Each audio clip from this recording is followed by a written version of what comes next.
Двајца поранешни директори на АДИСМ, Васко Ковачевски и Васко Стефанов, кои не се во земјава, како и екс-директорите на РЕК Битола Пеце Матевски и на ТЕЦ Неготино Небојша Стојановиќ, како и членови на неговото потесно семејство и други лица, се гонат за проневера на 6,5 милиони евра од тендери. Меѓу осомничените и велешанката Маја Јорданова, чија фирма Брейнкод ги доби 3 тендери од ЕСМ за набавка на адетиви од Италија, кои изнесуваат колку е оштетената сума. За истиот тендер се гони Данчо Стојановски, кој бил директор за комерцијални работи во ЕСМ, кој се смета за организатор на набавката на адетивите и е роднина на Јорданова. Осомничен и Пецо Стојановски, кој го носи истото презиме.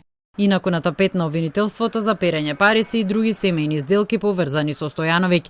Хем Алијанс, семејната компанија на Стојановиќ, чиј собственик е неговиот татко Мирко, а директор неговата сопруга Милица, во 2022 година доби тендер вреден 630.000 евра за набавка на хемикалија за потребите на РЕК Битола.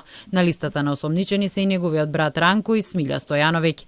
Станува збор за организирана група, добро организирана група на високи представници на компанијата и лица кои што управуваат со други правни субјекти, кои што се здружиле и направиле и за кои што постои основа на сомневање дека направиле криминал од прилика 6,5 милиони евра.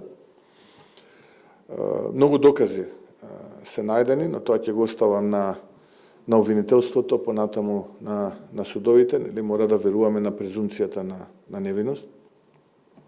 Но тоа што е најдено навистина загрижувачки.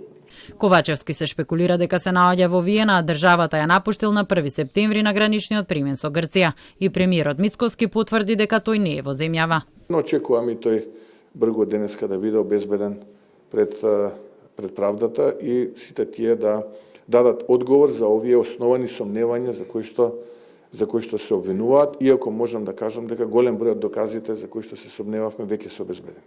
Под координација на двајца обвинители од основното јавно обвинителство за гонење на организиран криминал и корупција се спроведува полициската акција. За детали од акцијата се уште се чека да завршат претресите. Според досегашните сознанија за време на претресите биле најдени големи суми на кеш.